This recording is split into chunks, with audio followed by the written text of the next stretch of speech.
Welcome back to my channel बच्चों। कैसे आप लोग? आई होप कि बहुत बेहतर होंगे।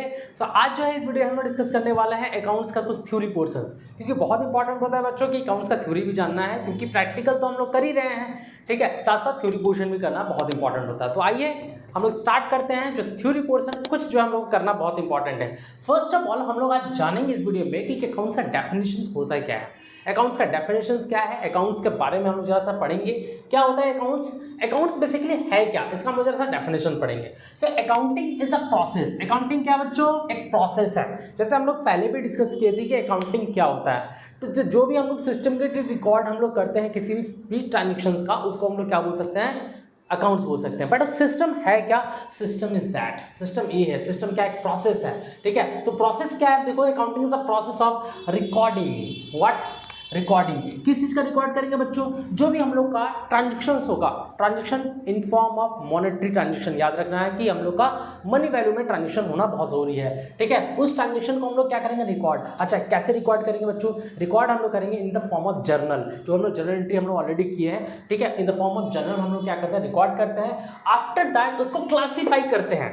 अब हम लोग देखो, जर्नल एंट्री हम लोग जब किए थे तो उसमें एक डेबिट था, एक क्रेडिट था, राइट। एक डेबिट था, एक क्रेडिट था। कहने का मतलब अगर हम लोग एग्जांपल ले तो एग्जांपल अगर लेते हैं कि परचेज गुड्स फॉर कैश, इसमें दो अकाउंट था, एक परचेज अकाउंट था, एक कैश अकाउंट था। तो इसको हमको क्लासीफाई करना होगा कि कौन सा एक्सपेंसेस है, कौन सा इनकम है, ठीक है। उसको क्लासीफाई करेंगे हम लोग कहाँ पर? यहाँ पर। मतलब यहाँ पर बेसिकली क्या होगा? क्लासीफाई में हम लोग क्या करेंगे? लेजर हम लोग पोस्टिंग करते हैं बच्चों। क्या करते हैं बच्चों?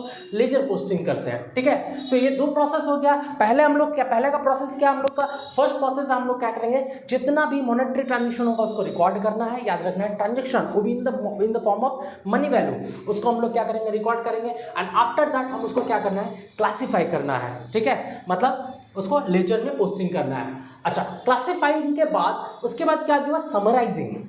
Summarising is most important part है बच्चों।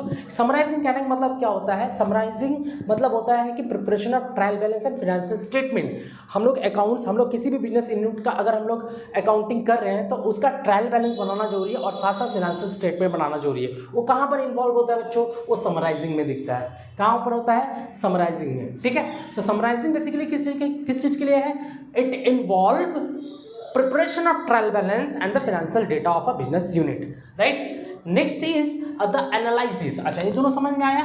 क्लासिफाइंग क्या होगा, समराइजिंग क्या होगा, एनालाइजिंग कहने का मतलब क्या होता है? एनालाइज कैसे करेंगे? देखो, जो फाइनेंशियल डेटा हम लोग बनाएंगे, फाइनेंशियल डेटा कहने का मतलब क्या होता है? हम लोगों ने प्रॉफिट एंड लॉस स्टेटमेंट बनाया, हम लोगों ने बैलेंस शीट बनाया, ठीक है, हम लोगों ने कैश फ्लो का स्टेटमेंट बनाया। अब उसको एनालाइज करना है, ठीक है।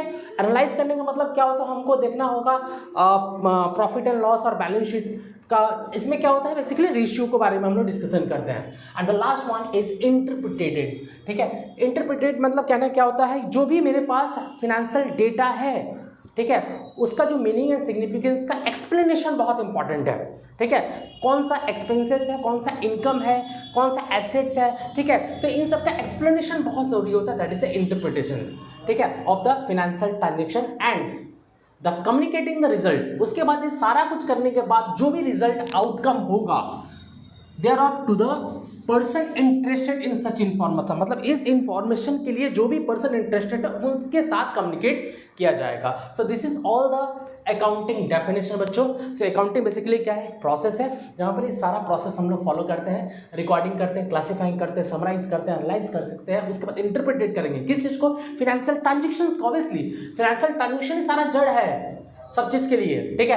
एंड जो भी रिजल्ट हम लोग का आउटकम होगा, जो भी इंटरेस्टेड पर्सन है इस इंफॉर्मेशन के लिए, उससे हमको क्या करना पड़ेगा? कम्युनिकेट करना पड़ेगा। लाइक कहने का मतलब क्या है कि बिजनेस यूनिट का जो मैनेजर है, बिजनेस यूनिट का जो ओनर है, उससे हम लोग कम्युनिकेट कर सकते हैं। क्लियर हुआ? आई होप कि डेफिनेशन अकाउंट्स का क्लियर हुआ बच्चों। Now comes to the some of the objectives of accounting. Accounts का ऑब्जेक्टिव्स क्या है बच्चों? समझना बहुत इंपॉर्टेंट है, क्योंकि देखो हर चीज का एक रीजन होता है। अकाउंटिंग हम लोग क्यों करेंगे, उसके पीछे भी हम लोग का कुछ ऑब्जेक्टिव्स है। सबसे पहला जो ऑब्जेक्टिव्स है बहुत इंपॉर्टेंट है, to keep a systematic record of financial transaction. हम लोग का जो फाइनेंशियल ट्रांजेक्शन है बच्चों, उसका हमको एक सिस्टमेटिक रिकॉर्ड चाहिए ना, सिस्टमेटिक रिकॉर्ड चाहिए, ठीक है, सिस्टमेटिक रिकॉर्ड चाहिए that effect the business enterprise, जो बिजनेस इंटरप्राइज को इफेक्ट करता हो, ठीक है। तो बेसिकली सिस्टमेटिक रिकॉर्ड के लिए हम लोग अकाउंटिंग करते हैं, क्योंकि अकाउंटिंग का एक सिस्टमेटिक रिकॉर्ड ही है। Now the next objectives of accounting is to ascertain the profit, क्या करना बच्चों, to ascertain the profit earned और loss incurred by the business unit during the particular accounting period. एक अकाउंटिंग पीरियड के अंदर एक बिजनेस यूनिट कितना profit किया कितना लॉस किया उसको असर्टेन करना, आइडेंटिफाई करना, ठीक है, किसके थ्रू पॉसिबल हो सकता है, अकाउंटिंग के through.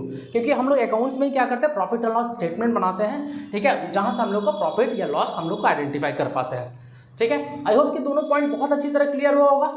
Now comes to the next point, to ascertain the financial position of the business unit. Financial position कहने का मतलब क्या होता है बच्चों, फाइनेंशियल पोजीशन कहने का मतलब क्या होता है, जो बिजनेस यूनिट का जो बैलेंस शीट होता है उसको हम लोग बोलते हैं फाइनेंशियल पोजीशन, ठीक है। तो हम लोग जब भी अकाउंटिंग करते हैं ना, ठीक है, हम लोग सिस्टमेटिक रिकॉर्ड, सारा ट्रांजेक्शन का सिस्टमेटिकली रिकॉर्ड भी करते हैं, कितना प्रॉफिट हुआ कितना लॉस हुआ, एंड आफ्टर दैट हम लोग एक बैलेंस शीट प्रिपेयर करते हैं और उसमें चेक करते हैं कि मेरा बिजनेस यूनिट का जो फाइनेंशियल पोजीशन क्या है, ठीक है। Now the next point is, अच्छा थर्ड पॉइंट क्लियर हो गया। Fourth point, to exercise control over the business assets and properties. देखो अकाउंटिंग करने का मेरा जो मेन ऑब्जेक्टिव्स है, ठीक है, 5 ऑब्जेक्टिव्स है, ठीक है। नाउ फोर्थ ऑब्जेक्टिव जो है, हम अपने बिजनेस का जो एसेट्स एंड प्रॉपर्टी है उस पर कितना मेरा कंट्रोल है, ठीक है, उसी को हम लोग मेरा कितना कंट्रोल है, ठीक है, उसको एक्सरसाइज करते हैं हम लोग। Now come to the next, to facilitate the business decision making. Business में कोई भी डिसीजन अगर लेना है तो हम लोग किस चीज़ को देख कर लेंगे, हम लोग देख कर लेंगे कि मेरा बिजनेस का प्रॉफिट क्या है, ठीक है, लॉस प्रॉफिट हो रहा है कि लॉस हो रहा है, बिजनेस का मेरा फाइनेंशियल पोजीशन क्या है, पैसा कितना है। तो ये सारा चीज़ कहाँ पर पता चलेगा बच्चों, हम लोग को अकाउंटिंग में पता चलेगा। उससे रिलेटेड ही हम लोग कोई जो बिजनेस से रिलेटेड कोई भी डिसीजन ले सकते हैं। सो आई होप कि दोनों पॉइंट क्लियर हुआ होगा बच्चों, डेफिनेशन क्लियर हुआ होगा, ऑब्जेक्टिव्स ऑफ अकाउंटिंग भी क्लियर हुआ होगा, ठीक है, ओके। पसंद आया होगा बच्चों तो ज़्यादा से ज़्यादा वीडियो को शेयर कीजिए, लाइक कीजिए, सब्सक्राइब कीजिए। सो आप लोग जो है वीडियो तो देखते हैं बट सब्सक्राइब नहीं करते हैं चैनल को, तो चैनल को सब्सक्राइब कर लीजिए, अपने दोस्तों के साथ शेयर कीजिए, ठीक है। सो मिलते हैं नेक्स्ट वीडियो में, तब तक के लिए थैंक यू, बाय बाय।